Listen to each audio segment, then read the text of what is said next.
తెల్ల బట్టల నరుసు బిడ్డే పుట్టిందాని చెప్పంగానే నా ఇంటికి లక్ష్మొచ్చిందాని మురిసిపోయిండు నాయన నోట్ల కట్టల పరుసు తీసి దావతిచ్చిండు.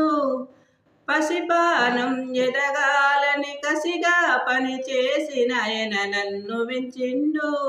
నా చిట్టి చేతులకు మట్టి గాజులేసిండే, నా పొట్టి కాళ్ళకు పట్టీల గజ్జలేసిండే, వట్టి నోరుకు తీయటి తిండి పెట్టిండే, గారాల కుట్టి కోసం వట్టి సాకిరి చేసిండే. ఎవరమ్మా ఎవరే, ఎవరమ్మా ఎవరే, మా నాయన గదనే, మా నాయన గదనే. ఎవరమ్మా ఎవరే, ఎవరమ్మా ఎవరే, మా నాయన గదనే, మా నాయన గదనే.